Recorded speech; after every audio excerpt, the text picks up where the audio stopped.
কাপড়টিকে প্রথমেই এক সাইড থেকে এভাবে ধরে এভাবে করে হাতের কাপড় বের করে নেওয়া লাগবে। যার যতটা লম্বা প্রয়োজন অনুযায়ী হাতের কাপড়টা বের করে নেওয়া লাগবে। এই 16 ইঞ্চি আমার কাপড়ের প্রয়োজন, হাতা লম্বা 2 ইঞ্চি বেশি করে রাখলাম। দুই ভাগ বন্ধ অংশটি আমার নিজের দিকে রেখেছি। এবার থেকেও সাথে দিলাম। এরপর স্কেল নিতে হবে।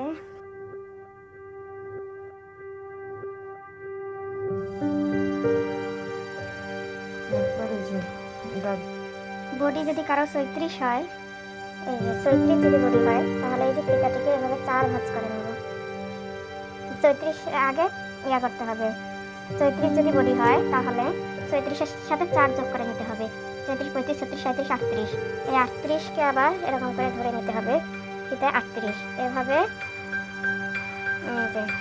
এভাবে ইয়ে করে ফিতাটিকে 4 ভাঁজ করে নিতে হবে। করে এই যে দেখতে হবে কত 9.5। 4 ভাঁজ করার পর 9.5 আসছে। এই যে 9.5 আমরা দাগ কেটে নেব। সেলাইয়ের মাইরের জন্য এখানে 2 ইঞ্চি বাড়তি রাখবো। উপর থেকে 14 ইঞ্চি দাগ কেটে নেব। দেখে নেব যদি 30 বা 32 নেই, 34 নেই, তাহলে এই যে 17 দুগুণে 34, এই যে 17তে দাগ কেটে নেব। এই যে 17তে দাগ কেটে নিলাম। এরপর এই যে এখানে ধরে এখানে মিলাই দিতে হবে। এই যে দাগ কেটে নিয়ে উপর থেকে মাপ দিলে এভাবে গোল করে কেটে নেব।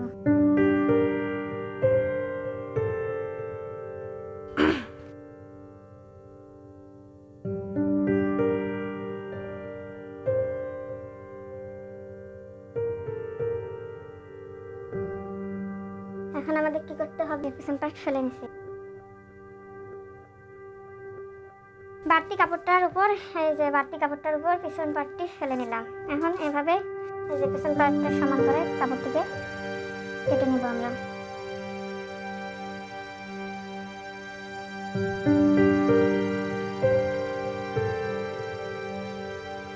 ফেলতে হবে কাপড় দাগ কেটে নিলাম।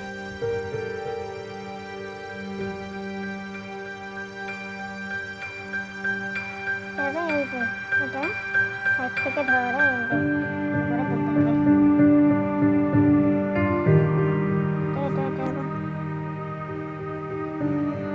এই যে দাগ অনুযায়ী কেটে নেব।